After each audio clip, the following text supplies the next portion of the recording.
Hi everyone, I'm Kennedy Grubich, And I'm Hunter Severson. and we have strategy number 23, which is stamps as primary sources. Our book is called Integrating Language Arts and Social Studies, and it's written by Leah M. Melber and Alice Hunter. So to start this off, I'm gonna read this little section called Story Stamps Tell, and it goes, "My mother took me to a post office yesterday, and on the wall, there were pictures of all kinds of stamps," commented Alton. "I thought that stamps went on letters so that they could travel to other people." "What were those pictures?" he continued. "I think it means there are many different stamps," Laura Lee responded. "I have a question too. In other countries, do they use stamps to get letters from one place to another?"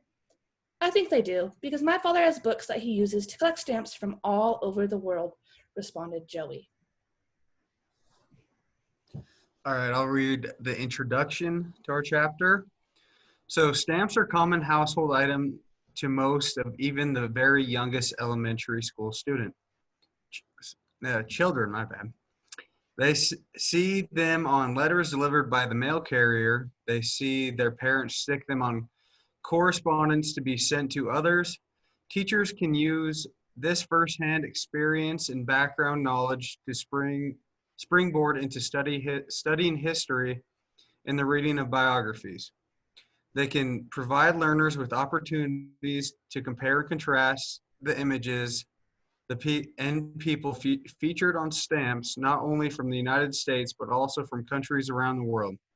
For younger students, teachers can continue to provide lessons that help these learners understand their neighborhood, including a trip to the post office or a visit to a classroom by a mail carrier.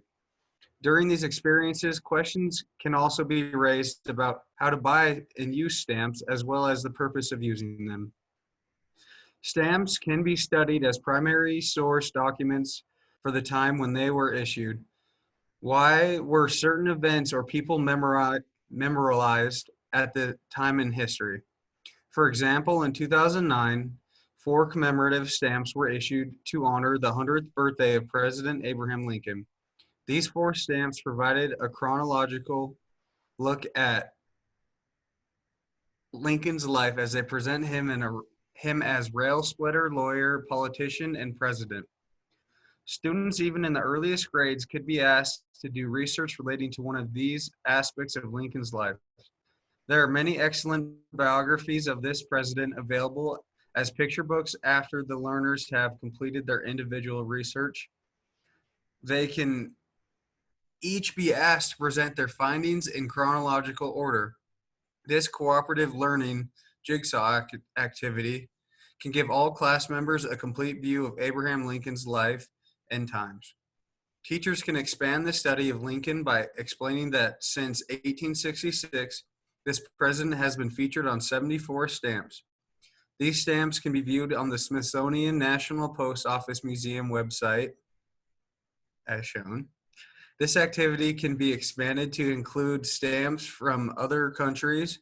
For example, students can examine Canadian stamps and learn how many times Queen Elizabeth has been depicted. Using the portraits and images on stamps as a starting point to read biographies and study about the historical figures and events is an activity that can be used in all elementary classrooms. This activity can include not only studying about important events and people in U.S. history, but also about events and people from other parts of the world. Furthermore, students can be challenged to compare and contrast by researching and reading about stamped images from the United States and other countries. Older students can be asked to research or study subjects who appear on stamps of 2 different countries. They could be asked to study a specific year and contrast what stamps were issued in various countries during this time. So for the standards of this activity, the curriculum standards for social studies is Strand 1, culture, Strand 2, time, continuity, and change, and Strand 3, people, places, and environments. And the standards for the English language arts, Standard 1, students read a wide range of print and non-print text to build an understanding of text, of themselves, and of the cultures of the United States and the world, to acquire new information, to respond to the needs and demands of the society and the workplace, and for personal fulfillment. Among these texts are fiction and nonfiction, classic and contemporary works. Standard 7, students conduct research on issues and interests by generating ideas and questions and by posing problems. They gather, evaluate, and synthesize data from a variety of sources. Example, print and non-print text, artifacts, people.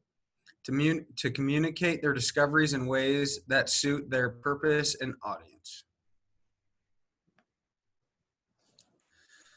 For the procedure of the activity, the purpose of the activity is to have students of all grade levels develop an appreciation not only of U.S. history, but also of the history of other countries through the examination of postal stamps. Basically, the teacher obtains postage stamps from the United States and other countries. Students then complete a data sheet that leads them to answer questions about the person or event depicted. The answers to these questions can be found either in a group or individual research. The teacher needs to work with the school media specialist to determine appropriate text with regard to the student's grade and reading levels. Text can include more than encyclopedias, websites, and general reference works. Biographies, autobiographies, nonfiction texts, and historical fiction can be used to enhance understanding. Students can be challenged to uncover the storyline in which these types of texts, uncovering this narrative will help them better relate to and understand people and past times. This activity can be tailored to each grade level through the use of a KWL, know, want to know, and learn chart, which requires students to individually list what they already know in the K column. In the W column, they list what they would like to learn, which students direct their research. The L column is where students list what they learned by studying and researching the person or events depicted on the stamp or stamps they investigated. The selection of stamps to be studied is important, as a teacher can collect those that are most relevant to the school's curriculum. Also, it is important for the teacher to consider that he or she could, at some grade levels, be asking learners to compare and contrast stamps from different countries. Therefore, the subjects on the selected stamps need to be compatible. The teacher will begin by leading a general discussion about the purpose of postal stamps. Students can contribute by talking about what they already know about stamps in the post office, or the teacher can direct them to fill out a K column on their KWL chart. Next, the teacher gives each student a stamp or stamps to examine. The student follows the data charts question to answer who or what the stamp depicts. Then the students are directed to begin their research by doing general reading about the stamp image. The students will select additional print sources, biographies, autobiographies, nonfiction, and so forth to complete their research. Younger students can be assessed by examining what information they record on the data sheet. Older students can be required to use the data sheet as an outline for completion of research report. And so this strategy covers many things. When completing the procedure that Hunter just talked about, students are comparing and contrasting, making inferences, drawing conclusions, reading for factual content, researching using diverse sources, reinforcing map reading skills, and writing and reporting. For the assessment suggestions, students will be able to read for factual knowledge and about historical events and people not only from the United States, but also and from other parts of the world, analyze and synthesize information from multiple sources, including nonfiction and fiction, compare and contrast historical events and famous people. And as you can see on the worksheets here, we have described what the student will be doing. For instance, write, observe, analyze, explain, and reflect.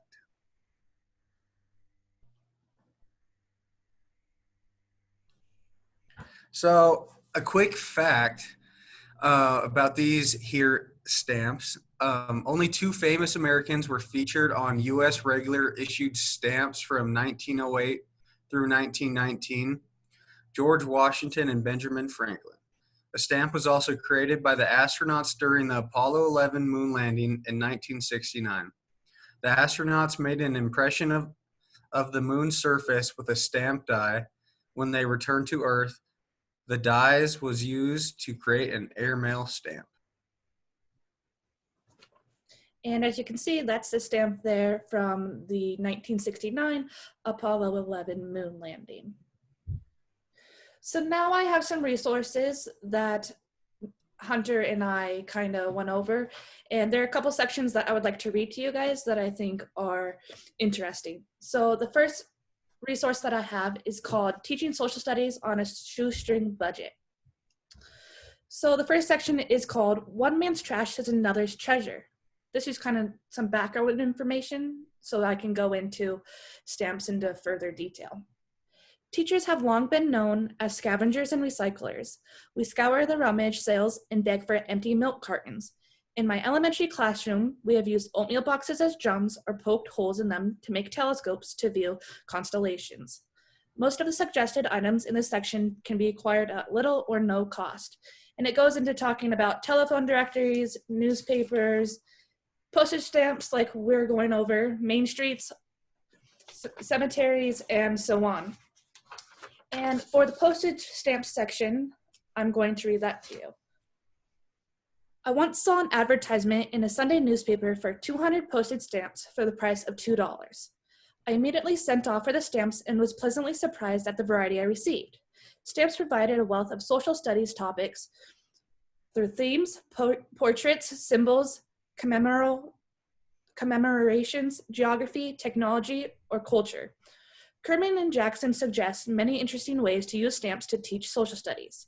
Students can sort stamps by themes, select a stamp to research, collect stamp sets, design stamps, participate in a stamp club, or collect stamps from different countries by writing to pen pals. There are an abundance of excellent websites that display photos of stamps. Birds of the World has beautiful stamps of birds listed by the country where the birds are found. The history of baseball on stamps can be found at the following website in this article. And then photos and information for Black history related postage stamps are also located at another website that is linked in this article. So this article says that stamps can be bought really cheap. You can find old ones for as much as or as little as $2. And then from there, you can bring them into your classroom and use them as primary sources. So for the next resource, it's called The Use of Postage Stamps to Teach Social Studies Topics. And this one goes over how they can be used as resources. So it's related to the other article, but it's a little different. So I'll read that section to you. For a study of political history, teachers can show students postage stamps printed with portraits of leaders, national symbols, and flags. Students can study about the British Commonwealth of Nations by using stamps from Commonwealth countries that contain the portrait of Queen Elizabeth II. They can gauge the attitude toward the monarchy by seeing how many stamps depicting the Queen or the royal family have been issued in recent years. By looking at older stamps, students can learn about history. Stamps issued to commemorate a particular historical event, such as Canadian Federation or the American Revolution. They can be resources for history students because such stamps provide an official government perspective on an event. What is included, excluded, or implied in the stamps provides a basis for inquiry and discussion of the topic. Stamps that show cities, mountains, agriculture, animals, flowers, and industrial activities such as fishing, forestry, and mining help geography students. Some stamps depict maps that may have political implications. Geographic themes may show controversial borders that favor the country issuing the stamp, with disputed locations being shown to the advantage of the country or issue of its allies. Teachers can enrich classes in global international education with stamps from around the world and those from the United Nations. Some themes such as the Olympics or the Boy Scouts are often commemorated by many nations, and students can compare the depictions. For a study of nations that were formerly colonies, students can study the first postage stamps issued by newly independent countries and compare the new stamps with those issued when the country was a colony. A new country may overstrike colonial stamps, with its new name until it can print a design reflecting its independent status. Ghana, for an instant, printed over the colonial Gold Coast stamps when it became independent. So this reference digs into the characteristics of stamps that students are able to identify, and then their ideas can be brought up from there. So those are two great references to go check out if you're interested in incorporating the strategy of using stamps as primary sources in your classroom. All right, now we have the Cherokee Strip Land Run stamp, which is kind of a unique stamp into the history of the U.S. So the Postal Service commemorated the centennial of the Cherokee Strip Land Run with the assurance of 29-cent stamp features land run contestants on horseback and in a covered wagon racing a state claim. The Cherokee Strip Land Run in 1993 appears in the upper left corner of the design. The Cherokee Strip was an 8 million acre parcel of land in the northwest quadrant of Oklahoma. When the federal government moved members of the Cherokee tribe from the southeastern United States to the Indian Territory of eastern Oklahoma in the late 1830s, the Cherokee received an outlet to the western hunting grounds that became known as the Cherokee Strip. On September 16, 1893, by presidential order, the Cherokee Strip was opened for settlement in a great land run. Over 100,000 people entered the race, which is undoubtedly one of the largest, most spectacular competitive events in history. It's a pretty cool story. So now I just wanted to show you guys our reference links. So there's a link for the Apollo 11 stamp, the references that I went over, teaching social studies on a shoestring budget, the use of postage stamps to teach social studies topics, and then there are also references for the Cherokee Strip Land Run stamp that Hunter talked about. And to end this video, we kind of wanted to show you guys some more stamps, and we want to give some appreciation to Katrina's husband's grandfather. All of these stamps that we are going to show right now are based on his collection, and it's just a few of the many that she sent me. So the ones on the left, those just have some planes in them. I don't know what they're categorized as, but as you can see, they're pretty old and they're kind of cool. And then the ones on the right are animals or in characteristics or qualities of the environment. So you see a lot of those around here in Montana just because of where we're at. And then this next one, it has the presidents of the United States, and it has their signatures, it looks like. So that's pretty cool. You could have your students base project on presidents and use these as primary sources for those projects. And then on the right, there's a whole bunch of stamps that are based on architecture. And then here's some more. There's some on kids care, how they can care about the environment. This one shows that some stamps can be kind of more colorful and fun, and even kids can enjoy them. And then the one on the right, the ones on the right, I guess, say Hispanic Americans, a Proud Heritage USA 20. That's showing the different cultures in America, specifically Hispanic Americans. So that is the end of our video, and we hope you guys are encouraged to use the use of stamps as primary sources in your classroom, and maybe someday you'll have a collection of stamps as well. Thank you guys for listening and watching. Thank you.